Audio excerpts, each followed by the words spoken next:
ආයුබෝවන් ආදරණීය දුවේ පුතේ උසස් පෙළ ජීව විද්‍යා විෂය නිර්දේශයේ නවමිනි ඒකකය ශුද්‍ර ජීව විද්‍යාවයි. මේ ඒකකයේ යටතේ අපි බලාපොරොත්තු වෙන අධ්‍යයනය කිරීමට 941 නිපුණතා මට්ටම.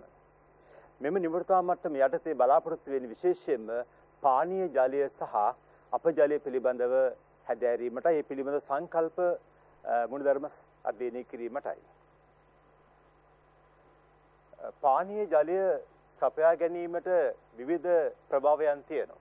අපි දන්නවා විශේෂයෙන්ම උල්පත් සැතලින් ජලය වගේම වැව් පොකුණු සහ ගංගාවන් ඇසුරින් අපි පානීය ජලය සපයා ගන්නවා. අපි දන්නවා මේ වෙනකොට පෘථිවියේ සමස්ත වශයෙන් භාවිතර ගත හැකි මිරිදිය තියෙන්නේ ඉතාමත් ස්වල්ප ප්‍රතිශතයක්. සමස්ත වශයෙන් මිරිදිය 3ක් පවතිනවා. ඒනොත් පානීය කිරීම සඳහා යොදාගත හැකි වන්නේ ඉතාම සුළු ප්‍රතිශතයක් පමණයි. දැන් ගෝලීය වශයෙන් ගැටලුවක් තියෙනවා මේ පානීය ජලය විශේෂයෙන්ම අපවිත්‍ර වීම සම්බන්ධව. රසායනික ද්‍රව්‍යයන්ගෙන් එවැගේම කෘෂිකර්මාන්තයේ දෙන රසායනික ද්‍රව්‍යයන්ගෙන් වගේම මල ද්‍රව්‍යයන්ගෙන් දූෂණය වෙනවා නිරන්තරයෙන් පානීය ජලය. බලමු මේ ගැඹුරු ලින් ජලයේ ගුණාත්මක භාවය වැඩි වෙන්නේ කොහොමද කියලා. අපි දන්නවා පසට ලැබෙන්නේ ජලය ලැබෙන්නේ වර්ෂාවෙන්. ඒ වර්ෂාවෙන් ලැබෙන ජලය පස තුලින් පහළට කාන්දු ව්‍යාමක් සිදු වෙනවා. අනේ අවස්ථාවේදී පස ගැඹුරු ස්තර තුලින් ගලා යනකොට ජලයේ පෙරීමට භාජනය වෙනවා. ඒ පෙරීමට භාජනය වී විද ශුද්ධ ජීවීන් ඉවත් වීමක් සිදු වෙනවා. එමනම් ඔබ දැනගත යුතුයි ගැඹුරු ලින් ජලයේ තුල තම පවිත්‍ර වූ ජලය සපයා ගන්න පුළුවන්. ඒ වගේම තමයි පානීය ජලයේ දූෂණය විය හැකි විවිධ මාර්ගයන් පවතිනවා. විශේෂයෙන්ම රසායනික දූෂක එකතු වෙනවා. ඒ වගේම තමයි ව්‍යාධිජනකයන් සහිත මිනිස් මල ද්‍රව්‍ය නිරන්තරයෙන් ජලයේ විතර එකතු වීමක් සිදු වෙනවා. මේ ගෝලීය වශයෙන් පවතින ගැටලුවක් වෙලා තියෙනවා. මේ රූපසරහනින් පැහැදිලි වෙනවා මේ වැසිකිළියක විශේෂයෙන්ම වැසිකිළි වලක ඒ වගේම ලිඳක අතර තියෙන පරතරයක් පෙනුම් කරලා තියෙනවා. විශේෂයෙන්ම අපි දන්නවා බොහොමයක් දෙනා ලින් ජලය තමයි සපයගන්නේ පානීය ජලයේ හැටියට. ලිඳකට පස තුලින් මල ද්‍රව්‍ය සහිත ජලය කාන්දු වෙන්න පුළුවන්. විශේෂයෙන්ම ලංකාව තුලදී සබාගත යුතු පරතරයක් වශයෙන් මිට 15 සඳහන් වෙනවා. දල වශයෙන් අඩි 50ක් පමණ පරතරයක් තිබිය යුතු වෙනවා. ඒ වැසිකිලි වලක් සහ ඒ වගේම ලිඳක අතර පරතරය අපි තබා ගැනීම අත්‍යවශ්‍ය වෙනවා. මොකද හේතුව සාමාන්‍යයෙන් කබොක් පස තිබෙනවා නම් ඒ වගේම මැටි පස තිබෙනවා නම් ඒ මැටි පස සහ කබොක් පස තුල තියෙන සිදුරුමි අවකාශ තුලින් විශේෂයෙන්ම මේ මල ද්‍රව්‍ය සහිත ජලය කාන්දු වීමේ හැකියාවක් තියෙනවා. ඒ වගේම තමයි වැලි සහිත වැලි අධික පසක් නම් ඒ තත්ත්වයේ එක්තරාමක ආරක්ෂිත තත්ත්වයක් ඇති වෙනවා. මොකද වැලි වලින් යම් පෙරීමකට භාජනය වෙන්න පුළුවන්. කෙසේ නමුත් පානීය ජලයේ විශේෂම ලින් ජලය ආරක්ෂා කර ගැනීම සඳහා ලින්ද වැදගත් ප්‍රභාවයක්. ඒ ආරක්ෂා කර ගැනීම සඳහා මේ පරතරයේ විතර 15ක පරතරයේ තබා ගැනීම වැදගත්සේ සලකන්න පුළුවන්. අපි දන්නවා මේ වෙනකොට ශ්‍රී ලංකාවේ කුඩා බිම් කැබලි කරලා විකිණීමක් සිදු වෙනවා.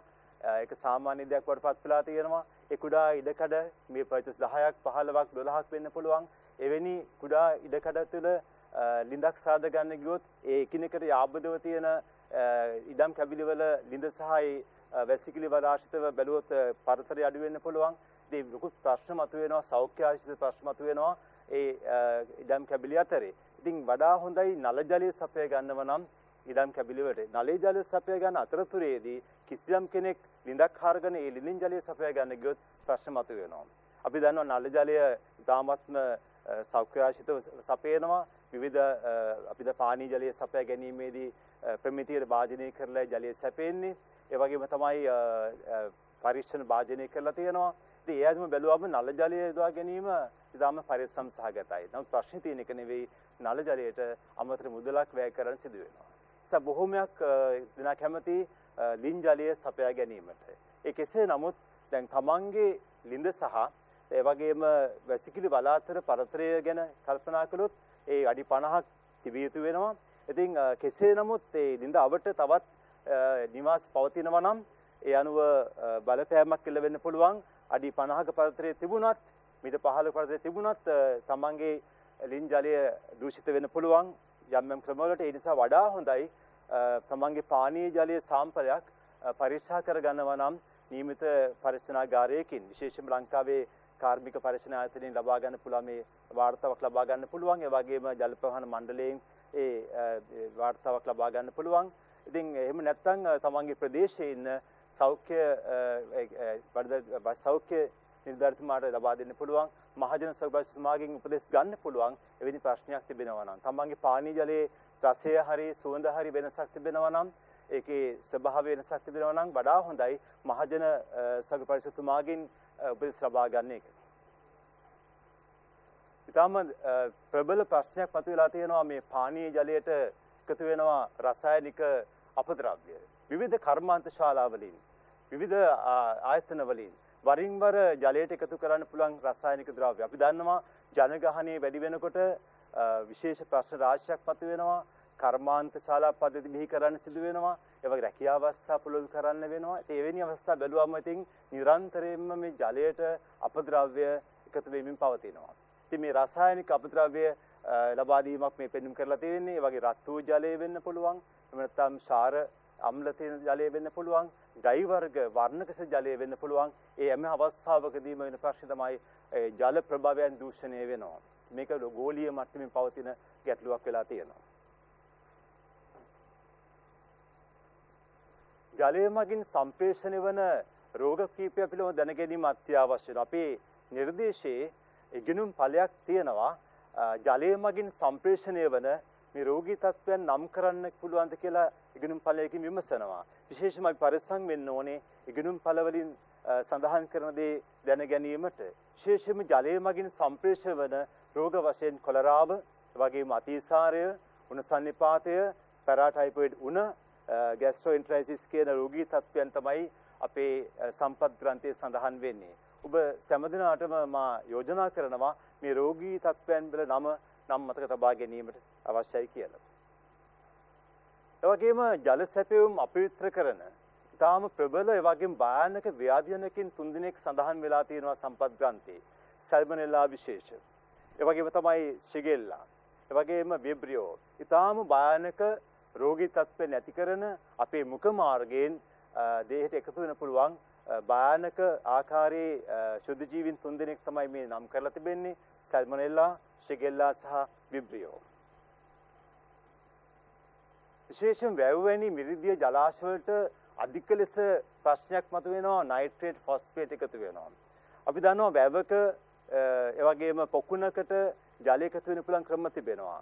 ඒ වැව අසල කඳුකර පරිසරයක් පවතිනවා නම් සාමාන්‍ය කඳු වල වගාවන් කරන තත්ත්වයක් තියෙනවා. තේ වගාව කරනවා. ප්‍රබල ප්‍රශ්නයක් වෙලා තියෙනවා මේ තේ වගාවේ බලපෑම. ඒ කඳු වල ඒ වගාවන් කරන අපි දන්න කන්දක වගාවක සාමාන්‍යයෙන් පස සේදී යන නිසා නිසරුභාවයට පත් වෙනවා. ඒත් බෙහෙවින් නයිට්‍රේට් වගේම ෆොස්ෆේට් අඩු පොහොර භාවිතා වෙනවා විශේෂයෙන්ම කඳු කර වගාවන් වලදී. ඉතින් ඒ නිසා දැන් අපි සාමාන්‍යයෙන් දන්න දෙයක් තමයි වගාවකට පෝෂක අවශ්‍ය වෙනවා, ಖನಿಜ පෝෂක අවශ්‍ය වෙනවා. මේ පොහොර වලින් තමයි ලබා දෙන්නේ. ඉතින් අපි යෝජනා කරන අවස්ථාවේදීම ස්වභාවික කොම්පෝස්ට් පොහොර දාගෙන අපි යෝජනා කරනවා. නමුත් බහුලව භාවිතා කරන්න කැමති රසායනික පොහොර, යූරියා, ඇමෝනියම් සල්ෆේට්, වගේ සුපර් ෆොස්ෆේට් වගේ පොහොර වැඩිපුර භාවිතා වෙනවා. ඉතින් වගාවට අවශ්‍ය ප්‍රමාණය යොදන්න ඕනේ. නමුත් වැඩි ප්‍රමාණයක් අනවශ්‍ය ලෙස භාවිතා වෙනවා. ඒ භාවිතා කිරීමෙන් වෙන ප්‍රශ්නේ තමයි වැඩිමනත් ඒ පෝෂක ෆොස්ෆේට් සහ නයිට්‍රේට් පෝෂක පහළට ගලාගෙන යනවා. ගලාගෙන යාමෙන් අනතුරුව ඒ ජල පද්ධතිය ජල ස්කන්ධය අපවිත්‍ර වෙනවා. කෘෂිකාර්මික පොහොර භාවිතය තමයි ප්‍රධාන ගැටලුවක් ලෙස අනවශ්‍ය ලෙස වැඩිමනත් පොහොර භාවිතයත් සමග තමයි මේ ප්‍රශ්නේ උදා වෙන්නේ. විශේෂයෙන්ම ගෘහස්ථිතව රසායනික ද්‍රව්‍ය වගේම ශාලක ද්‍රව්‍ය සබන් දියර වෙන්න පුළුවන් එකතු වෙමින් පවතිනවා මේ ජලාශ වලට. විශේෂ මාතෘකාවක් සපයනවා ඇල්ගී අතිගහණය කියලා. මොකද්ද මේ ඇල්ගී අතිගහණය කියලා කියන්නේ? ඇල්ගී බ්ලූම්ස් මණ්ඩි සෑදෙනවා. අපි දන්නවා ජලයට නයිට්‍රේට් ෆොස්ෆේට් එකතු වීම ප්‍රශ්නයක් බව. නයිට්‍රේට් ෆොස්ෆේට් වැඩිපුර එකතු වෙනකොට කැලිකස් වල එකතු වෙනකොට ඒ ජලයේ සාමාන්‍යයෙන් රැඳෙනවා සයනොබැක්ටීරියාවන්. ඒ වගේම තමයි ජලයේ රැඳෙන ඇල්ගාවන්. මේ සයනොබැක්ටීරියාවන්ට සහ ඇල්ගාවන්ට යොදා ගන්න පුළුවන් පෝෂක බහුල වෙනවා මේ නයිට්‍රේට් ෆොස්ෆේට් එකතු වීමේදී.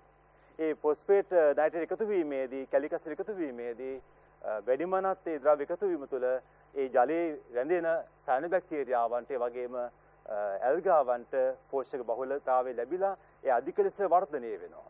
ඒ වර්ධනය වීමේ ප්‍රතිඵලයක් වශයෙන් ඇල්ගී මණ්ඩි ඒ සයනොබැක්ටීරියා මණ්ඩි ජල මට්ටමේදී සෑදෙනවා. ඉතින් මේ ජල මට්ටමේ ඒ ආකාරයෙන් ඇල්ගී අධික ලෙස වර්ධනය වීම ඒ වගේම සයනොබැක්ටීරියා අධික ලෙස වර්ධනය වීම අපි සැලකන්නේ ඇල්ගී අතිගහනය වශයෙන්. බලමු මේ තාම ප්‍රබල ප්‍රශ්නයක් මතුවෙච්ච ජලස්කන්ධයක්. ඔබට පේනවා මේ සමස්ත ජලයේම කොළපාටින් ඇල්ගී තට්ටුවකින් වැහිලා තියෙන්නේ. ඉතින් මේ ඇල්ගී අතිගහනයට දක්වෙච්ච ජලස්කන්ධයක්. පොහොර එකතු වෙලා, පෝෂක එකතු වෙලා, කැලිකස් එකතු වෙලා ඊ타මත්ම දරුණු ලෙස මේ ජලස්කන්ධය අපවිත්‍ර වෙලා තියෙනවා වගේම සුපෝෂණීය තත්ත්වයට පත් වෙලා තියෙනවා. දැන් බලමු මේ ඇල්ගී තට්ටුවක් සකස් වීමෙන් ඇතිවන ප්‍රශ්නේ කුමක්ද කියලා. මේ ඇල්ගී තට්ටුව හරහා ආලෝකය ඇතුළට ගමන් කරන්නේ නැහැ. අතුලට ගමන් කරනවා නම් ජලය තුල තියෙන ජල ශාකයට ආලෝකය ලැබෙනවා. නමුත් මේ විදිහට ජලය පෘෂ්ඨයේ ඇල්ගී මණ්ඩි සකස් වීම තුළ තියෙන ප්‍රශ්නේ තමයි ආලෝකය නොලැබී යනවා අභ්‍යන්තරයට. අභ්‍යන්තරේ ජල ශාක වලට ප්‍රභා සංශ්ලේෂණය නිසියාකාරයෙන් පවත්වා ගන්න බැරි වෙනවා. අපි දන්නවා ප්‍රභා සංශ්ලේෂණය අසාර්ථක වෙනකොට ඒකේ වේගය අඩාල වෙනකොට නිකුත් වෙන ඔක්සිජන් ප්‍රමාණය මදි වෙනවා.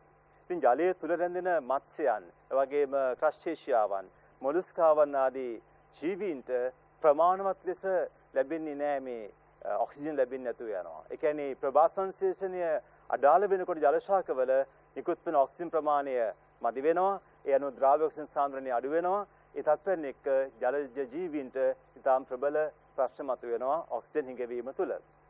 තව ප්‍රශ්නයක් මතුවෙනවා. ඒ මොකද්ද? මේ ඇල්ගාවන් යම්සි කාලයකදී මිය යනවා. මිය ගියාට පස්සේ මේ ඇල්ගී වල මල ද්‍රව්‍ය එකතු වෙන්නේ මේ ජලයටමයි.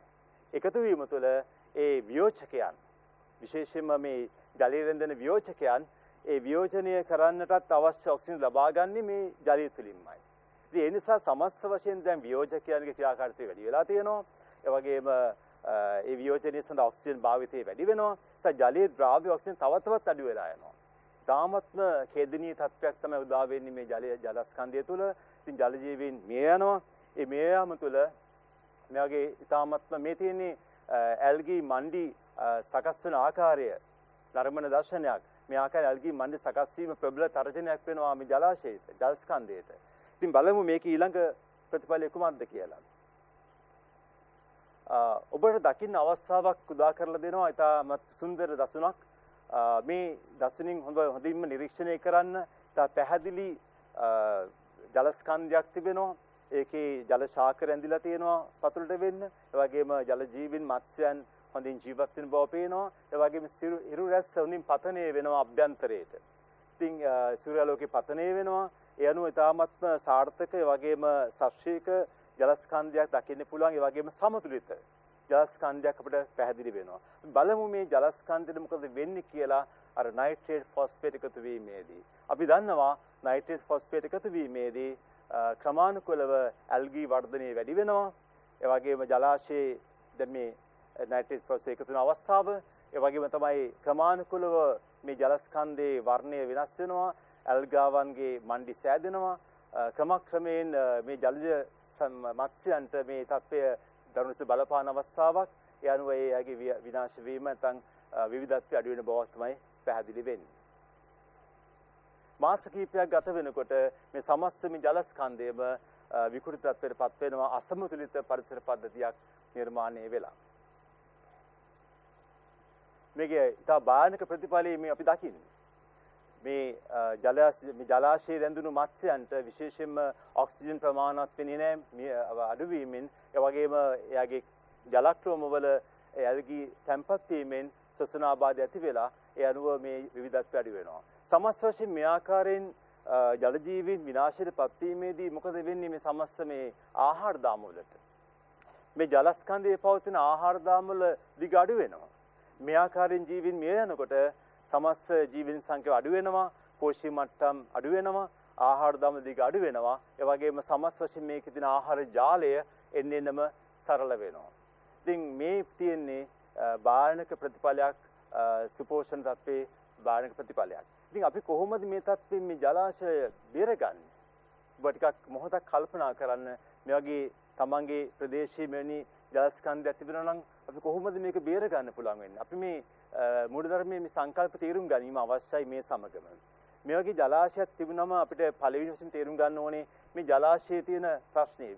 මේ ජලාශයේ එකතු වෙලා තියෙන නයිට්‍රේට් ෆොස්ෆේට්. ඒ සැපෙවුම පා ගන්න ඕනේ. යනු ඒවා පුළුවන් තරම් අපි ඒක කපා හරින්න ඕනේ. කැලිකසල එකතු වෙන එක වළක්වා ගැනීම අවශ්‍යයි. නමුත් මුලින්ම කරන්න ඕනේ දේ නෙවෙයි. ප්‍රථමයෙන්ම කරන්න අවශ්‍ය වෙන්නේ මේ ඇල්ගී මණ්ඩිය වහා මෙතන ඉවත් කරන්න ඕනේ. මේ මල දෙහ ඉවත් කරලා දාන්න ඕනේ. ඒ අනුව ඊට පස්සේ බලන්න ඕනේ මේ ජලාශයට, මේ ජලස්කන්ධයට කොහෙන්ද මේ අපද්‍රව්‍ය එකතු වෙන්නේ කියලා. මේ සොයා බැලීම තුළයි අපිට මේ ගැන මේ ජලාශය නැවත මුල්තතට ගන්න පුළුවන්කම ලැබෙන්නේ. ඉතින් ව්‍යාජනක ශුද්ධ ජීවීන් නීතිපතා පරීක්ෂා කිරීම අවශ්‍යයි. මොකද අපි දන්නවා ජලයට විවිධාකාර ව්‍යාජනක එකතු වීම පවතිනවා. ඒ අනුව ව්‍යාජනකයන් විබ්‍රියෝ, ඒ වගේම සැල්මොනෙල්ලා, ඒ වගේම ශිගෙල්ලා වැනි ව්‍යාජනකයන් ජලයට එකතු වීමෙන් පවතින විශේෂයෙන් පානීය ජලයට. ඉතින් අපිට ඒ ගැන අපි බොන ජලය පරිස්සමින් පානය කරන්න ඕනේ. මොකද අපේට රෝගාබාධ වැළඳීමෙන් ප්‍රශ්න රාශියක් මතුවෙනවා. අපේ ආර්ථික බලපෑම් ඇති වෙනවා. ඉතින් ඒ තත්ත්වයට අපි පරිස්සම් වෙන්න ඕනේ. අපි පානය කරන ජලය පරිස්සමෙන් භාවිතා කිරීමට. ඉතින් මේ ව්‍යාජනකයන් එකතු වෙන්න පුළුවන් ජලයට. නමුත් අපි බලනවා නම් වෙන වශයෙන් බලනවා නම් විබ්‍රියෝ ඉන්නවද, සැල්මොනෙලා ඉන්නවද, ශිගෙල්ලා ඉන්නවද කියලා බලන්න ගියොත් එහෙම හරි ප්‍රශ්නයක් මේක. තාමම දුෂ්කර ක්‍රියාකාරීත්වය. මොකද බින් වශයෙන් ව්‍යාජනකයන් ඉන්න බව පරීක්ෂා කිරීම ප්‍රායෝගිකව තාම දුෂ්කරයි. කාලෙත් නාස්ති වෙනවා. ඒ වගේම එයා ඉන්නේ ඉතාමත්ම සුළු සංඛ්‍යාවක් හැටියට. ඒ නිසා අපිට ප්‍රායෝගිකව වෙන්වෙන් වශයෙන් මේ ශුද්ධ ජීවීන් ව්‍යාජනකව සොයා ගැනීම, අධ්‍යයනය කිරීම, පරීක්ෂා කිරීම ප්‍රායෝගිකව ඉතාමත්ම අසාර්ථකයි. ඒ නිසා අපිට සිදු වෙනවා මේ ආකාරයෙන් වැඩි කාලයක් ගත වුණොත් මේව සොයා බැලීමට වැඩි කාලයක් ගියොත් අනිවාර්යෙන් වසංගතත්වයක තියෙන්න පුළුවන්. ඉතින් වසංගතයක් කියලා කියන්නේ කුමක්ද? වසංගතයක් කියලා කියන්නේ කාලයට සාපේක්ෂව වාර්තාව රෝගීන් ගාන වැඩි වෙනවා නම්, වේගින් රෝගීන් ගාන වැඩි වෙනවා නම් කාලයට සාපේක්ෂව අපිට වසංගතයක් කියලා කියන්න පුළුවන්. ඉතින් ඒ වගේ වසංගතත්වයක් වළක්වා ගැනීමට ඉක්මන් පියවර තෝරගන්න ඕනේ. නමුත් වෙමින් වශයෙන් ව්‍යාජනක සොයන්න ගියොත් වෙන්නේ ඒකට කාලෙ මදි වෙලා වසංගතයේ පැතිරී යන්න පුළුවන්. දරුණු හානියක් වෙන්න පුළුවන්. ඒ නිසා අපිට සිදු වෙනවා විශේෂයෙන්ම මේ ජල සැපයුම් වල කොලිෆෝම් බැක්ටීරියාවන් පරීක්ෂා කරන්න පුළුවන්. විශේෂ කොලිෆෝම් බැක්ටීරියාවන් කියන්නේ අපේ ආහාර මාර්ගයේ විශේෂයෙන්ම මිනිසාගේ ආහාර මාර්ගයේ රැඳෙන්න පුළුවන් බැක්ටීරියා ආකාරයක්. කොලිෆෝම් බැක්ටීරියා, කොලි ආකාර බැක්ටීරියාවන්. ඉතින් එස්චෙරිචියා කොලිය හොඳ උදාහරණයක් අපිට ගන්න පුළුවන්. ඉතින් මේ අපේ ආහාර මාර්ගයේ කොලිෆෝම් බැක්ටීරියාවන් කෝටි ගාණක් ජීවත් වෙනවා. අපි මල ද්‍රව්‍ය බැහැර කරනකොට මේ මල ද්‍රව්‍ය සමග කොලිෆෝම් බැක්ටීරියාවනුත් ගැලවිලා යනවා. ඉතින් මිනිස් මල එකතු වෙන්නේ කොහාටද? එතන කොලිෆෝම් බැක්ටීරියාවන් රැඳෙනවා. ඉතින් ඒ අනුව කොලිෆෝම් බැක්ටීරියාවන් අපිට යොදා ගන්න පුළුවන් සූචක බැක්ටීරියාවක් හැටියට. ඒ කියන්නේ අපිට පුළුවන් කොලිෆෝම් බැක්ටීරියාවන් යොදා ගැනීමට ජලයේතර මල ද්‍රව්‍ය එකතු වෙනවා කියලා දැන ගැනීම සඳහා සූචක බැක්ටීරියාවක් වශයෙන් අපිට කොලිෆෝම් බැක්ටීරියා තෝරගන්න පුළුවන්. ඊටාත්ම පැහැදිලි රූපරාමුවක් අපිට දැන් දකින්න සලස්වලා තියෙනවා. ඊටාත්ම හොඳින් මේ රූපරාමුව හදාරන්න. විශේෂයෙන් මේ දකින්නේ කොලිෆෝම් බැක්ටීරියා සෛල සමූහයක්. කෙටි දඬුවාකාර ස්වභාවයක් තමයි තියෙන්නේ. බලන්න මේ තියෙන්නේ කෙටි දඬුවාකාරයෙන් බැසිලස් ආකාරයක් මේ තියෙන්නේ. ඒ වගේම තව දෙයක් දැනගන්න ඕනේ අපි මේ දකින බැක්ටීරියාවේ වර්ණය බලන්න. මේ වර්ණ ගැනීමෙන් පසුවයි මේ දකින්නේ. මේ අපි දකින්නේ තරමක් රෝස පාට හුරු බැක්ටීරියා සෛල. ඉතින් ඒ නිසා අපි ග්‍රෑම් රින බැක්ටීරියාවන් කියලා කියන්න පුළුවන්. ග්‍රෑම් රින බැක්ටීරියාවන් තමයි මේ වර්ණයෙන් දකින්න පුළුවන්කම ලැබෙන්නේ. ඔබට පැහැදිලිතාවයක් තිබෙනවද මේ ග්‍රෑම් ධන සහ ග්‍රෑම් රින කියන වචන දෙක? අපි උසස් පෙළ විෂය නිර්දේශයේට ග්‍රෑම්ස් වර්ණ ගැනීම අදාළ වෙන්නේ නැහැ. නමුත් විශ්වවිද්‍යාල මට්ටමේදී මේවා සාමාන්‍යයෙන් කරන පරීක්ෂණ. මම සරලව කියලා දෙන්නම් මොකද්ද මේ පරීක්ෂණයෙන් වෙන්නේ කියලා. ඔබට තාමත් ගැටලුවක් වෙන්න පුළුවන් ග්‍රෑම් රින් කියන්නේ ඇයි කියලා.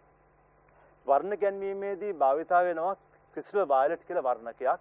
ග්‍රෑම්ස් වර්ණ ගැන්වීමේදී ඒ වගේම සැෆ්‍රනින් කියන වර්ණකය. ක්‍රිස්ටල් වයලට් කියන වර්ණකය නිල් දම් පාට වර්ණකයක්. ඒ වගේම සැෆ්‍රනින් වර්ණකය රතු රෝස පාට වර්ණකයක්. කිසියම් බැක්ටීරියාවකට මේ මුලින්ම ග්‍රෑම්ස් වර්ණ ගැන්වීමේදී ප්‍රථමයෙන්ම භාවිතයට ගන්නේ ක්‍රිස්ටල් වයලට් කියන වර්ණකය. ඒක යෙදුවම සමස්ත බැක්ටීරියා ශරීරයේ නිල් පාටින් නිල් දම් පාටින් පේනවා නම් අපි සලකන්නේ ග්‍රෑම් ධන බැක්ටීරියාවක් කියලා. ග්‍රෑම් පොසිටිව් කියලා කියනවා. හැබැයි ඒ වර්ණකයෙන් ක්‍රිස්ටල් වයලට් වර්ණක වර්ණ ගැන්වීම නැතුව සැෆ්‍රනින් යෙදෙන අවස්ථාවේදී රතු රෝස පාටින් වර්ණවත් වෙනවා නම් අපි සලකන්නේ ඒක ග්‍රෑම් රින් බැක්ටීරියාවක් කියලා. ඉතින් ඔබට මේ පරීක්ෂණය කරන ආකාරය පිළිබඳව අවබෝධයක් තිබීම අවශ්‍ය වෙන්නේ නැහැ. නමුත් ඔබ පැහැදිලි දැනගන්න ඕනේ ග්‍රෑම් ධන සහ ග්‍රෑම් රින් එක සංකල්ප දෙක. ඔබ හොඳින් මතක තබා ගන්න මේ කෝලිෆෝම් බැක්ටීරියාවන්. කෝලිෆෝම් බැක්ටීරියාවන් ග්‍රෑම් රින් බැක්ටීරියා වශයෙන් මතක තබා ගැනීම අත්‍යවශ්‍යයි. මොකද මේ රූප දර්ශනය තලින් මම බලාපොරොත්තු වෙනවා කරුණු දෙකක් අවධාරණය කරන්න. ඒ තමයි බැක්ටීරියා සැලගේ හැඩය, කෙටි දඬුවාකාර බැක්ටීරියා සෛල මේ තියෙන්නේ. ඒ වගේම මේ වර්ණය රෝස පාටින් පේනවා අපිට රතු රෝස පාටින් පේනවා. ඒ කියන්නේ මේ වර්ණය අනුව අපි ග්‍රෑම් රින් කියලා හඳුනා ගන්නවා. ඒ වගේම මේ රූපයෙන් පැහැදිලි වෙනවා විඛණ්ඩනය වෙන්නේ කොහොමද කියලා. ද්විඛණ්ඩනයෙන් තමයි බැක්ටීරියා සෛල වැඩි වෙන්නේ. කෝලිෆෝම් බැක්ටීරියාවන්ගේ ගති ලක්ෂණ පිළිබඳව ඔබට මේ අවබෝධයක් තිබිය යුතු වෙනවා. මේ සියලු දේම කරුණු සම්පත් ග්‍රන්ථයේ පවතිනවා. මම දැනටම සඳහන් කළා කරුණු දෙකක්. යෂ්ටි හැඩති බව, ඒ වගේම ග්‍රෑම් රින් බැක්ටීරියා බව. ඊට අමතරව සවායු හෝ වෛකල්පික නිර්වායු. ඔබ දන්නවා ඒ සවායු කියලා කියන්නේ. ඉලෙක්ට්‍රෝන පරිවහන දාමයට ඔක්සිජන් අත්‍යවශ්‍ය වෙනවා. ඉලෙක්ට්‍රෝන පරිවහන දාමින් තමයි වැඩි වශයෙන් ATP නිපදවගන්නේ. ඇතැම් විට ඔක්සිජන් ප්‍රමාණවත් නැත්නම් කෙටි කාය කියන්නේ නිර්වාසනයේ පැසීම සිදු කරගන්න පුළුවන්. ඒ හැකියාව තියෙනවා. ඒ වගේම තමයි අන්තබ්බීජාණු සාදන්නේ නැහැ. මොකද මේ අන්තබ්බීජාණු කියලා කියන්නේ එන්ඩෝස්පෝර්ස් කියලා අපි කියනවා. ඒ කියන්නේ සමහර බැක්ටීරියාවන්ට පුළුවන් පරිසරයේ අයහපත් වෙනකොට උණුසුම් තත්ත්වයක් ඇති වෙනකොට එයාගේ DNA සහ ප්ලාස්මා කොටසක් මැදි කරගෙන ඝන බිත්ති හදාගෙන අන්තබ්බීජාණු සෑදීමේ හැකියාවක් තියෙනවා.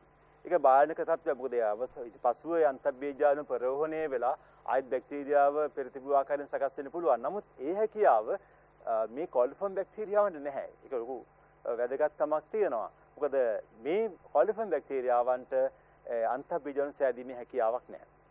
ඒ වගේම ඊටාම ළමයින්ට දූ දරුවන්ට අමතක වෙන සංකල්පය තමයි මම දැන් මේ බලන්නේ සාකච්ඡාවට ගන්න.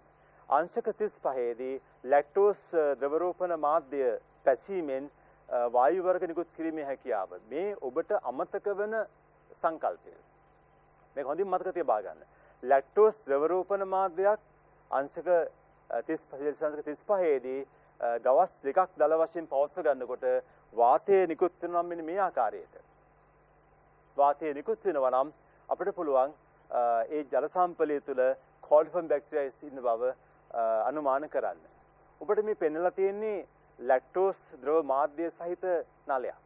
ඒකට ජල සාම්පලයක් දාලා පරීක්ෂාකරන ජල සාම්පලය දාලා මිශ්‍ර කරලා තියෙන්නේ. මෙතන කුඩා නලයක් තියෙනවා යටිකුරු කරලා. මේ කුඩා නලය අපි ඩර්හැම් නලය වශයෙන් තමයි නම් කරන්නේ. මේ කුඩා නලය අපිට පේනවා ඒ ඩර්හැම් නලය. ඒ ඩර්හැම් නලය යටිකුරු කරලායි දාලා තියෙන්නේ. ඉතින් මෙහෙම ලැක්ටෝස් ද්‍රව මාධ්‍යයට ඩර්හැම් නලයක් යටිකුරු ආකාරයෙන් පවත්වගෙන මෙතනින් අපි පුළුවන් බේකින් වහලා පැය 44ක් බීජෝෂණය කිරීම සඳහා පවත්වා ගැනීමේදී මේ ආකාරයෙන් වායු සාම්පලයක් එක්රැස් වෙලා තිබෙනවා නම් අවසානයේ බලනකොට අපිට අනුමාන කරන්න පුළුවන් අපි දැම්ම ජල සාම්පලය තුළ කෝලිෆෝම් බැක්ටීරියාවන් සිටිය හැකියි කියලා. ඒක අනුමාන කිරීමක් තමයි කරන්න වෙන්නේ. හැබැයි මේ ආකාරයෙන් වාතය එක්රැස් වෙලා නැත්නම් අපි පැහැදිලි වශයෙන්ම තීරණය කරනවා කෝලිෆෝම් බැක්ටීරියාවන් අඩංගු වෙන්නේ නැහැ කියලා අපි යෙදූ ජල සාම්පලය තුළ. ඉතින් මේ පරීක්ෂණය අපි කරන්න නියමිත පරීක්ෂාවක් නෙවෙයි. නමුත් ඔබට සංකල්පයක් තිබුණා අංශක 35 දී කෙසේ 35 දී ලැක්ටෝස් ද්‍රව මාධ්‍ය තුළ පැසීමට භාජනය වෙමින් වායු නිකුත් කරන බව සංකල්පයක් තිබුණා. මම මේක පැහැදිලි කිරීමටයි අවධාරණය කිරීමටයි මේ පරීක්ෂණය යොදාගත්තේ. අපිට තවත් මේ පරීක්ෂණයෙන් එහා පැත්තට යන්න පුළුවන්. අපි අනුමාන කිරීමක් කළානේ ක්වොලිෆයින් එකට එන්න පුළුවන් කියලා. හැබැයි අපිට මේක තහවුරු කරගන්න පුළුවන් මෙන්න මේ වගේ පරීක්ෂණයකින්.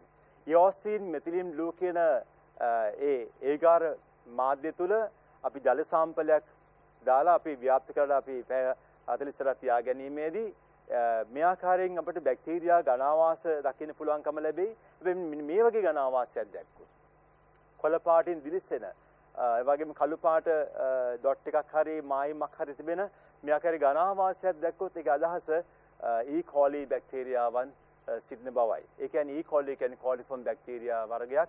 ඒ අනුව තහවුරු වෙනවා මේ අපි දැම්ම ජල සාම්පලය තුළ පරිසර ජල සාම්පලය තුළ coliform බැක්ටීරියා සිටින බව සනාථ වෙනවා. ඉතින් මේක සරල පරීක්ෂාවක්. EMB ප්ලේට් එකක මේ පරීක්ෂණය කරලා බලන්න පුළුවන්. coliform බැක්ටීරියාවන්ට උදාහරණ අපේ සම්පත් ග්‍රන්ථයේ නම් උදාහරණ සඳහන් වෙලා නැහැ. නමුත් මම දැනටමත් ප්‍රකාශ කළා Escherichia coli ඒ වගේම Enterobacter තවත් coliform බැක්ටීරියා ගණයක් Enterobacter aerogenus කියලා ගන්න පුළුවන්. නමුත් අපිට හුරු පුරුදු නම තමයි Escherichia coli. අපේ ආහාර මාර්ගයේ වැඩි වශයෙන් රැඳිලා තියෙන්නේ E. coli කියන Escherichia coli කියන coliform බැක්ටීරියා වර්ගය. ඒ අනුව මේ නම් දෙක විශේෂයෙන්ම E. coli මේ කලින් අපි සඳහන් කළ නමක් ඒක නම් මතක තබා ගන්න. coliform බැක්ටීරියාවන් පසේ ජීවත් වෙන්න පුළුවන්, ජලයේ ඉන්න පුළුවන්. නමුත් අප මේ කතා කරන්නේ අපේ ආහාර මාර්ගයේ රැඳෙන්න පුළුවන් coliform බැක්ටීරියාවන් පිළිබඳවයි. අපි දැන් ඉතින් වැදගත්ම මාතෘකාවට ප්‍රවේශය ලබා ගන්නවා. ඒ තමයි මේ නාගරික ජලය සපයන පිරිපහදුවක්. ඒකේ නාගරික පානීය ජලය පිරිපහදු පිරියතක ක්‍රියාකාරීත්වය හැදෑරීම අපිට අනිවාර්ය වෙලා තියෙනවා. වගේම අපේ ඉගෙනුම් ඵලයක්සේ පවතිනවා. ඉතින් මේ ඊටාත්ම අපි හොඳින් අධ්‍යයනය කළ යුතු මාතෘකාවක්සේ මා සලකනවා. විශේෂයෙන්ම මේ නාගරික පරිසරයට ඒ පානීය ජලය සපයන්න පුළුවන් ලබා ගන්න පුළුවන් වෙන්නේ ගංගාවකින් හරි ජලාශයකින් හරි. මම කලින් සඳහන් කළා කොළඹ නගරයේට කැලණි ගඟේ ජලය තමයි යොදාගන්නේ පානීය ජලය හැටියට. පානීය ජලය ලෙස මොකද කැලණි ගඟේ ජලය ලබා ගන්නවා අමතලේ ජල පවිත්‍රාගාරයට. ඒ අමතලේ ජල පවිත්‍රාගාරය තුලයි මේ ආකාරයේ ක්‍රියාදාමයක් සිදුවන්නේ. මුලින්ම අවසාදනය සහ කැටි ගැසීම සිදු වෙනවා. ඊට පස්සේ පෙරීමට භාජනය වෙනවා. ඊට පස්සේ විස බීජ නාශනය සිදු කරනවා. එතකොට දැන් ලබුගම සහ කලටුවාව කියන්නේ ජලාශ දෙකක්. ඒ ලබුගම කලටුවාව ජලාශ දෙකිනුත් ජලය පිරිපහදු කරලා කොළඹට එවනවා. ඉතින් ඉතාමත්ම පැහැදිලි රූපරාමයක් මා ප්‍රදර්ශනය කරනවා අපට නැරඹීම සඳහා විශේෂයෙන්ම ජල පවිත්‍රාගාරයක රූපරාමුවක්. අපි දන්නවා ජල ප්‍රභාවයක් අපිට අවශ්‍යයි ජලය ලබා ගැනීමේදී. විශේෂයෙන්ම ජල ප්‍රභාවයක් වශයෙන් ගංගාවක් වෙන්න පුළුවන්. එහෙම නැත්නම් වැවක් එහෙම නැත්නම් ජලාශයක් වෙන්න පුළුවන්. හැබැයි ගංගාවක ජලය ලබා ගන්නවා නම් අනිවාර්යයෙන්ම පොම්පාගාරයකින් ජලය යවන්න වෙනවා ජල පවිත්‍රාගාරය. මොකද ගංගා පහළ මට්ටමකින් ගලාගෙන යන්නේ. ඒතකොට අනිවාර්යයෙන්ම ඉහළ මට්ටමක තිබෙන ජල පවිත්‍රාගාරය වෙතට පොම්පාගාරයකින් ජලය යවන්න සිදු වෙනවා.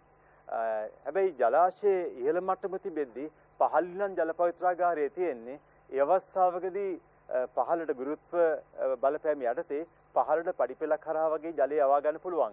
ඉතින් කොහොමුණත් පොම්පාගාරයක් කියන ඒ මට්ටම පොම්පාගාරය ගැන දැනගත යුතුයි. ඒ මගින් ජලය පොම්ප කිරීමක් කරනවා, යැවීමක් කරනවා ජල පවිත්‍රාගාරයට.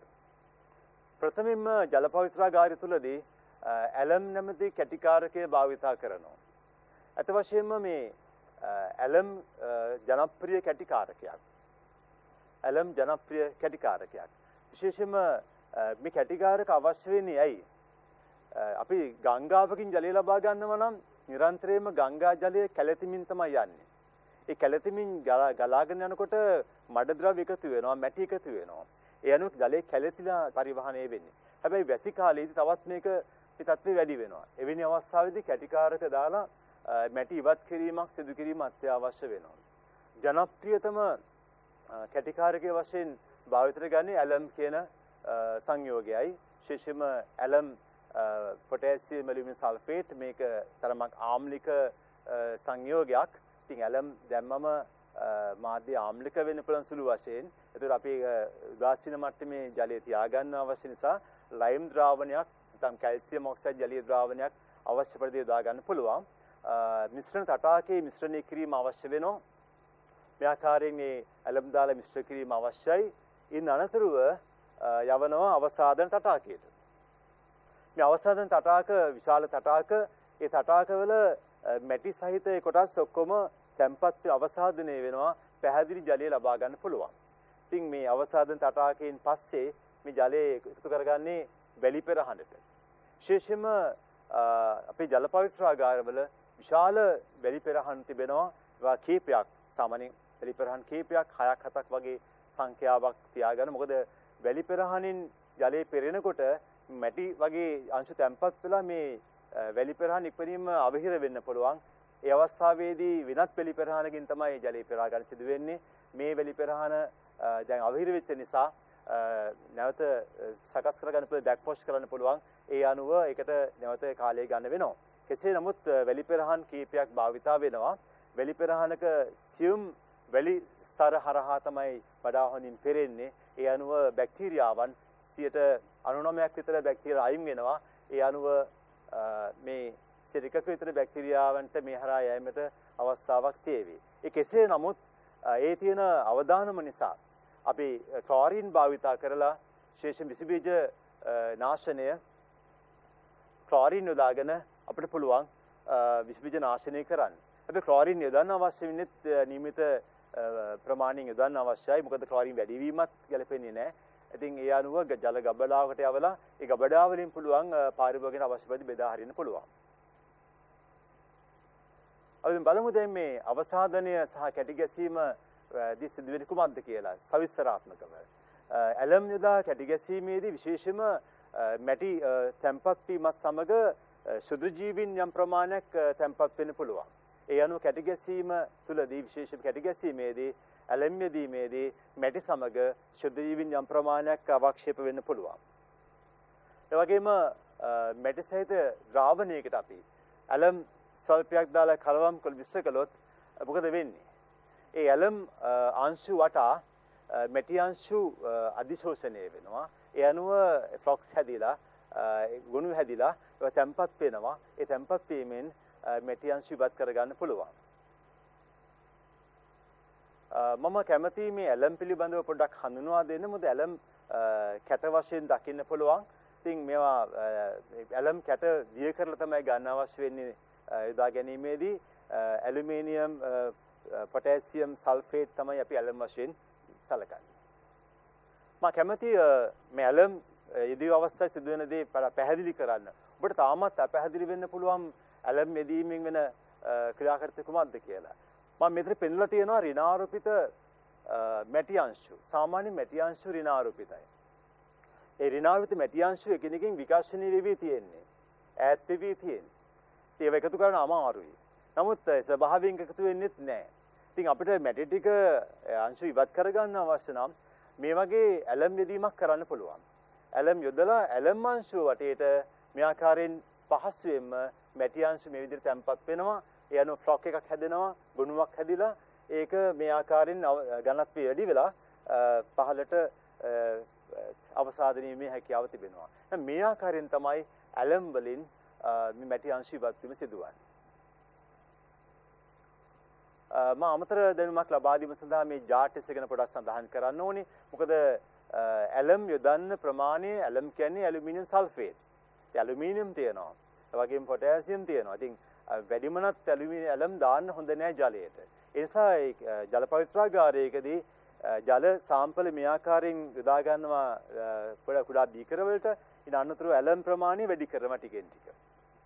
ඇලම් ප්‍රමාණය ටික ටික වැඩි කරලා බලනවා අඩුම ඇලම් ප්‍රමාණයකින් මැටි ටික සම්පූර්ණ ඉවත් වෙන අවස්ථාව කුමක්ද කියලා. අන්නේ අඩුම ඇලම් ප්‍රමාණයක් භාවිතා කිරීමෙන් ජලය මැටි ඉවත් අවසාදනය කර ගැනීමට හැකියාව තිබෙන ඒ සාන්ද්‍රණීය සොයා ගැනීම සඳහා මෙවැනි ජාති ටෙස්ට් එකක් කරන්න පුළුවන්. මේක සාමාන්‍යයෙන් ජල පවිත්‍රාගාරවල කරන පරීක්ෂණයක්. ඉතින් ජල පිළිපහදු කාර්යාගාරයක පෙරීම ඉතා වැදගත් ක්‍රියාකාරීත්වයක්. ඉතින් වැලි පෙරහනකින් තමයි පෙරීම සිදු කරන්නේ. ශ්‍රවණමයක් ජලයේ පවතින බැක්ටීරියාවන් සුදු ජීවීන් ඉවත් කරගන්න පුළුවන් ප්‍රොටෝසෝවා කෝෂ්ඨ ඉවත් කරගන්න පුළුවන් වැලි පෙරහන තුලින්. විශේෂයෙන්ම මේ කාබන් යොදා ගන්න පුළුවන් සක්‍රීය කාබන් යොදා ගන්න පුළුවන් සමහර අවස්ථාවලදී සක්‍රීය කාබන් අවශ්‍ය වෙන්නේ ඒ ජලයේ අනවශ්‍ය වායු වර්ග තිබෙනවා නම් ඒ වගේම විෂ රසායන ද්‍රව්‍ය තිබෙන ඉවත් කිරීම සඳහා සක්‍රීය කාබන් යොදා ගන්න පුළුවන්. ඉතා වැදගත්ම පියවර තමයි විස බීජ නාශනය කියලා කියන්නේ. අපේ බලාපොරොත්තුව ජලයේ සියලුම දේවල් විනාශ කිරීම නොවේ. නමුත් අපට අහිතකර අපට හානිකර වන ව්‍යාජනක බැක්ටීරියාවන් අපි අනිවාර්යයෙන් ඉවත් කර ගැනීම අවශ්‍යයි ජලයෙන්. ඒ සඳහා අපි ක්ලෝරින් භාවිතා කරනවා. ඒ වගේම ඇතැම් විට විශේෂයෙන්ම ඕසෝන් මගිනුත් විස බීජ නාශනය කර ගන්න පුළුවන්. ලංකාවේ වැඩි වශයෙන්ම භාවිතා කරන්නේ මේ සඳහා ක්ලෝරින් ලාභදායී ක්‍රමයක් ක්ලෝරින් භාවිතා කරනවා. ඒකෙදී සමස් වශයෙන් ජීවීන් විනාශයටපත් වෙනවා. ඔබට මම මේ පෙන්වුම් කරලා තිබෙන්නේ ක්ලෝරින් දියර අඩංගු වෙලා තියෙන ආකාරයයි. මේ වගේ කහ පැහැති බැරල් වල තමයි ක්ලෝරින් දියර රඳවා තබාගෙන සාමාන්‍යයෙන් කහ පාට යොදා ගැනීම තුළ අපිට සංකේතවත් කරන විෂ ද්‍රව්‍යයක් වශයෙන් සැලකෙනවා. මේ කහ පැහැති බැරල් වල තමයි ක්ලෝරින් අසුරා තබන දියර අසුරා තබන්නේ. මා කැමති ඔබට ජල පවිත්‍රාගාරයක ක්‍රියාකාරීත්වය සරල දර්ශන පෙළකින් හඳුන්වා දීම සිදු කරන්න. අපිට දකින්න පුළුවන් මේ ජලාශයේ තමයි ජලය ලබා ගන්න මේ පොම්පාගාරයේ තියෙන්නේ. පොම්පාගාරින් ජලය පොම්ප කරනවා ජල පවිත්‍රාගාරයට. ඉන් අනතුරුව බලමු සිදුවන ක්‍රියාදාමය කුමක්ද කියලා.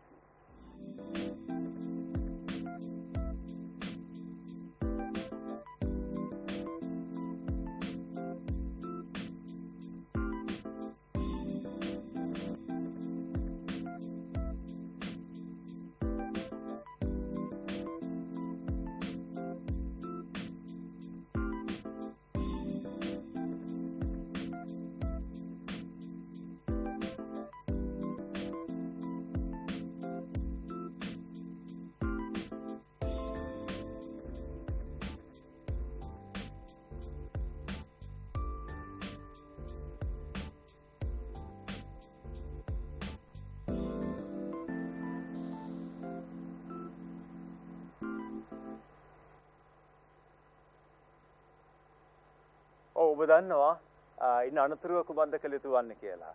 දැන් ජලයේ පෙරුණා විශේෂයෙන්ම ජලයේ පෙරලා තියෙනවා. ඉන්න අනතුරු අවසාන වශයෙන් විස බීජ නාශනය සිදු කළ යුතුයි.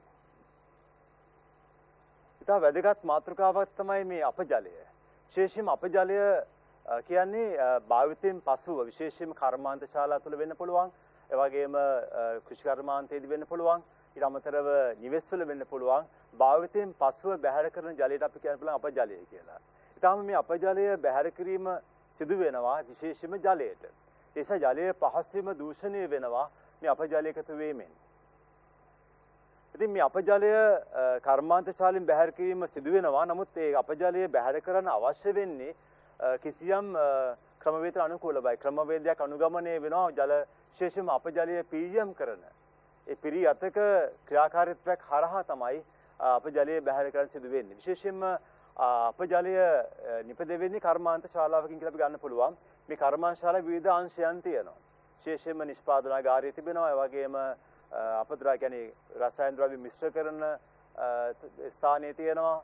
කම්පවුන්ඩින් සෙක්ෂන් එකක් තියෙනවා. ඒ වගේ ප්‍රොඩක්ෂන් ෆ්ලෝ එකක් තියෙනවා. නිෂ්පාදනාගාරයක් තියෙනවා. ඒ වගේම පැකින් සෙක්ෂන් එකක් තියෙනවා.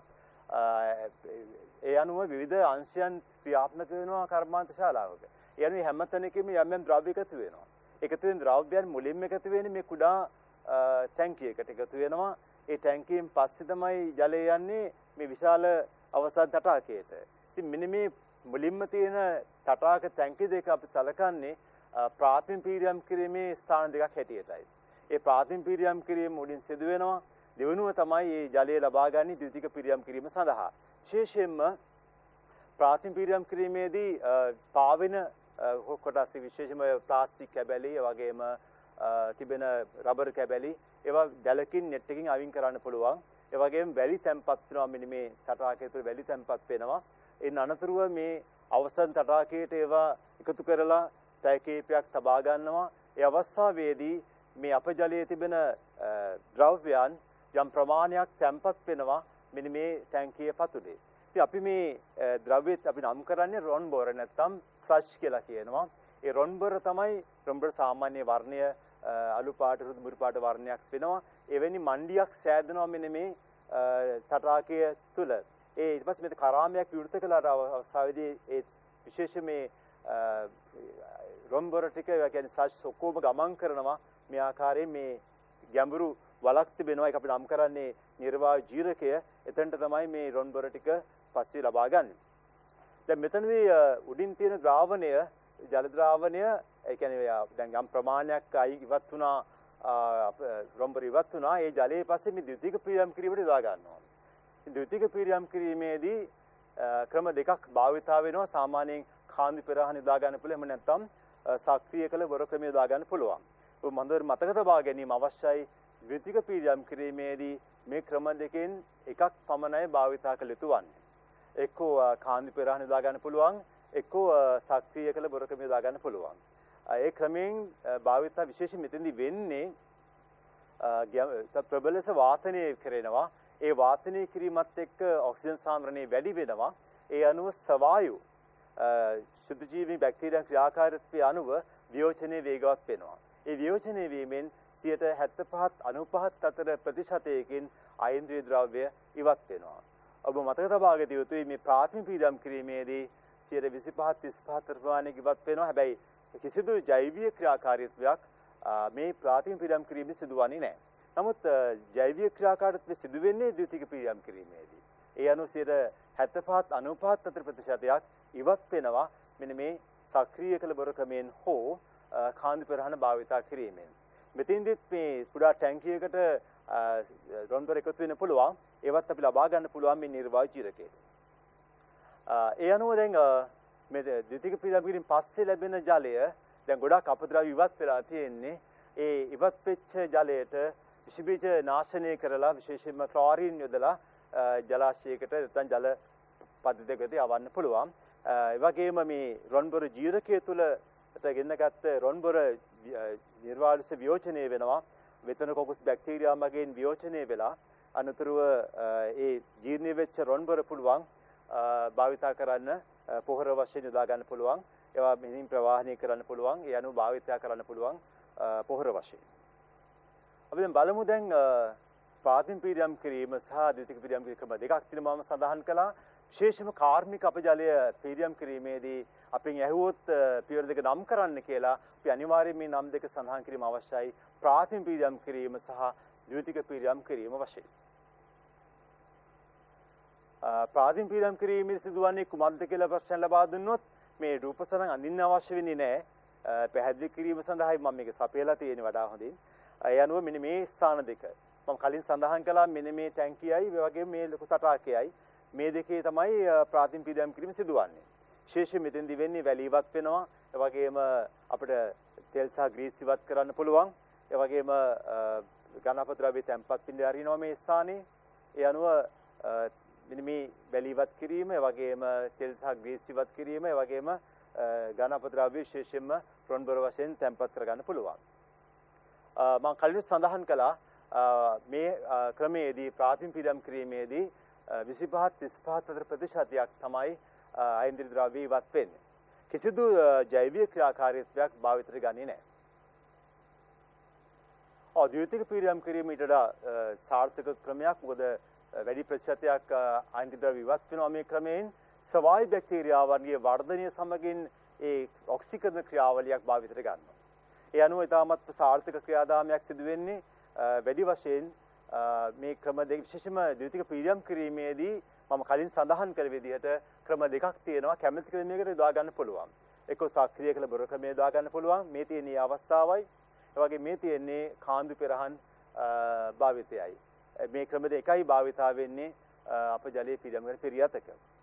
මගේ අවබෝධය අනුව මට යම ප්‍රකාශ කරන්න පුළුවන්. ලංකාවේ වැඩි දෙනෙක් කැමති කර්මාන්තශාලා හිමියන් කැමති කාන්දු පෙරහන් ක්‍රමය භාවිතා කරන්න. මොකද මෙතෙන්දී පාෂාණ ද්‍රව්‍ය තට්ටු හරහා පහළට අප ජලය කියන්නේ යැවීම සිදු වෙනවා. මෙතෙන්දී ශීඝ්‍ර වාතනයක් කරන්න ඕනේ යාන්ත්‍රිකව.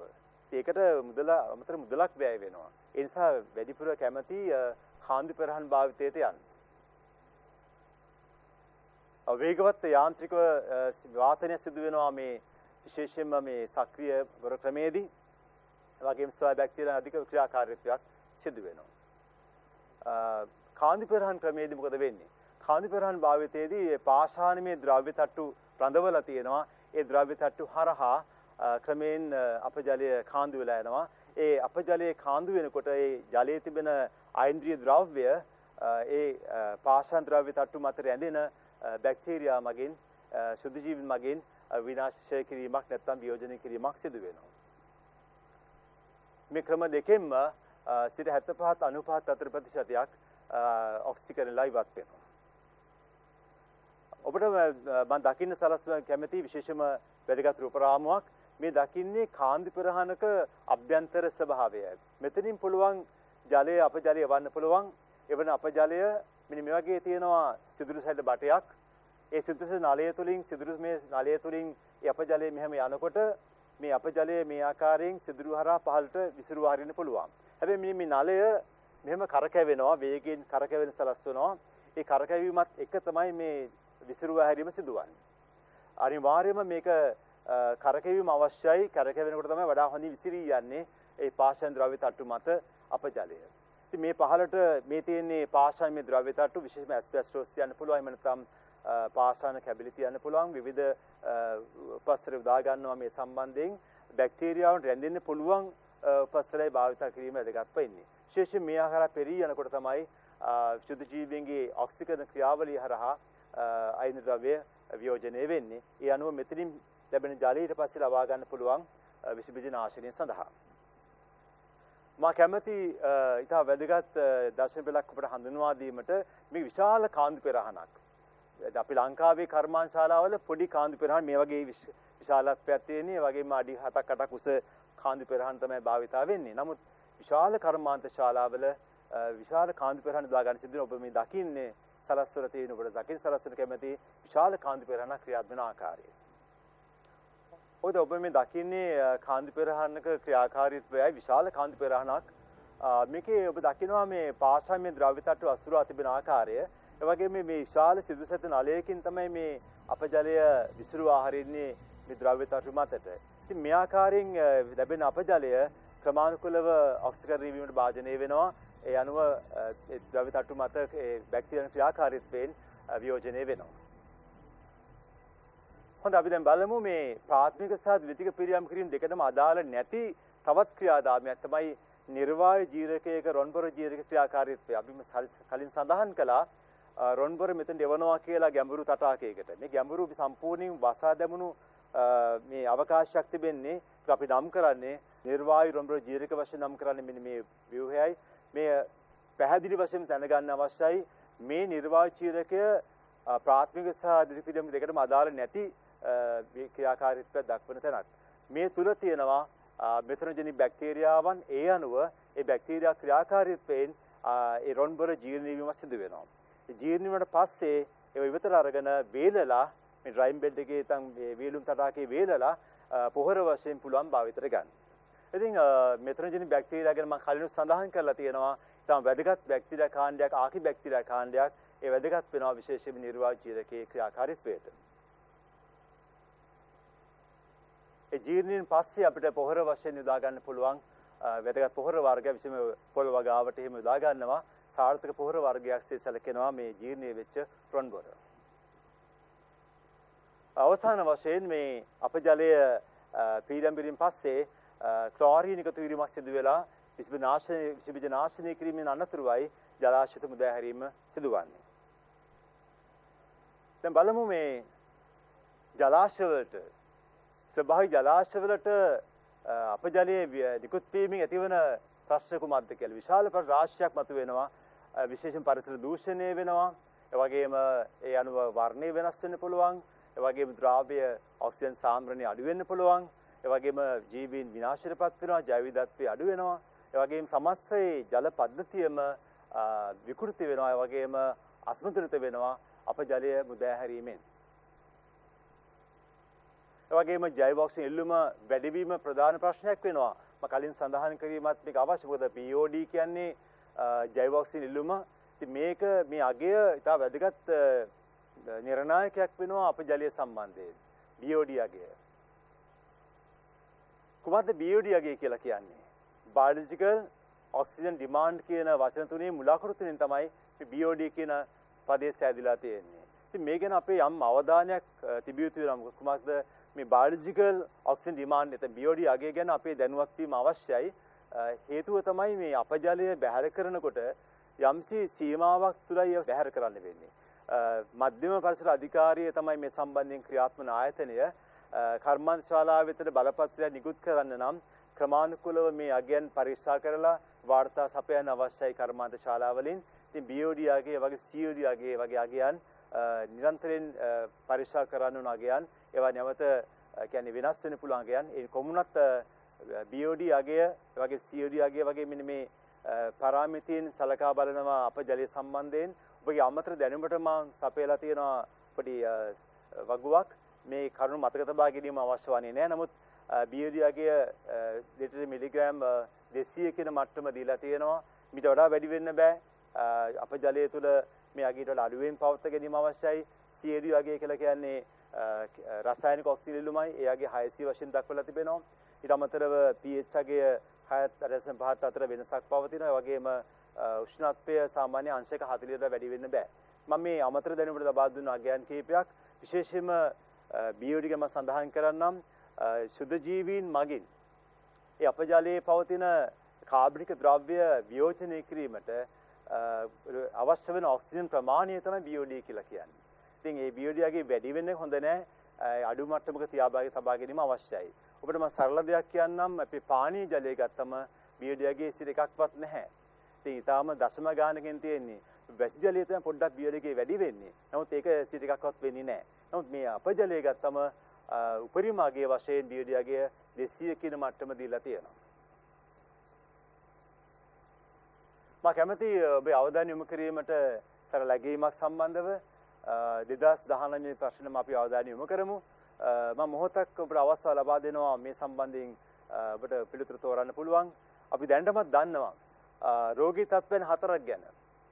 කොලරාව, උණ සන්නිපාතය, වගේම අතිසාරය, පැරාටයිෆයිඩ් උණ. මේ 4 ව්‍යාජනක ශුද්ධ ජීවීන් මගින් අපේට ඇති කරන රෝග 4ක් ජලය මගින් ව්‍යාප්ත වෙනවා. නමුත් පිටගැස්ම තමයි දාලා නොවන රෝගී තත්ත්වය වන්නේ. 2010 වර්ෂයේ පස්සේ බලමු නාගරික ජල පවිත්‍රාගාරයක ජලය පවිත්‍ර කිරීමේ ප්‍රධාන පියවර වශයෙන් කීපයක් දීලා තියෙනවා. මේ අතරින් ශුද්ධ ජීවීන් ඉවත් කිරීම සම්බන්ධව ව්‍යාජන ශුද්ධ ජීවීන් ඉවත් කිරීමට අදාළ වෙන පියවර කීපය අහලා තියෙන්නේ. අපි දන්නවා ඇලුමිනියම් සල්ෆේට් ඇලම් යොදා ගැනීමේදීත් අවශ්‍යප වෙනවා. ඒ වගේම ශුද්ධ ජීවීන් ප්‍රමාණයක් ඉවත් වෙනවා. ඒ වගේම තමයි වැලි තුලින් පෙරීම වැලි පෙරහනින් සිදු වෙනවා. ඒ වගේම ක්ලෝරින් යොදා ගැනීමෙන් ශුද්ධ ජීවීන් විනාශයටපත් වෙනවා. ඒ අනුව පිළිතුර ගන්න පුළුවන් A, C සහ D වශයෙන් ගන්න පුළුවන්. 2009 පස්සේ බලමු අසුචි මගින් දූෂණය සඳහා දර්ශය ජීවීන් වශයෙන් කොලිෆෝම් බැක්ටීරියා භාවිතා වන්නේ කියලා ප්‍රශ්නයක් දීලා තියෙනවා. මේ සරල ප්‍රශ්නයක් ඔබ සැමට මම හිතනවා සරල ප්‍රශ්නයක් ලැබිලා තියෙන්නේ. අපි දන්නවා මිනිස් ආන්ත්‍රයේ ප්‍රධාන වාසීන් වශයෙන් ඉන්න නිසා තමයි මේ කොලිෆෝම් බැක්ටීරියාවන් යොදාගන්නේ සූචි බැක්ටීරියාවන් හැටියට. පිළිතුර වෙන්නේ අංක 3. තාමත් කැමැති ඔබට හඳුන්වා දීමට පසු විමසුමක් වශයෙන් මම ප්‍රශ්න කිහිපයක් යොදලා තියෙනවා. ඔබේ පසුභාවිතය සඳහා ඔබ මේ ප්‍රශ්න සඳහා පිළිතුරු සොයා ගැනීම අවශ්‍යයි. සම්පත් ග්‍රන්ථය පරිශීලනය කරමින් මේ පිළිතුරු සපයා ගැනීම අවශ්‍ය වෙනවා. මේ සියලුම ප්‍රශ්න මම ඉදිරිපත් කරලා තියෙන්නේ ඉගෙනුම් ඵල අනුසාරයෙන්.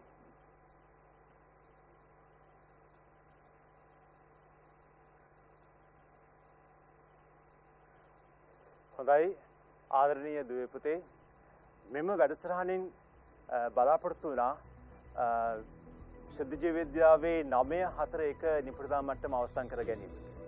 ඉතින් මම සතුටු වෙනවා මේ සම්බන්ධව. අපි නැවතත් වෙනස් ප්‍රශ්න අපි හමු යමු. ඔබේ අනාගතයට ජයග්‍රහ අනාගතයට මම ප්‍රාර්ථනා කරමින් මම ඔබෙන් සමගන්නවා. ආයුබෝවන්.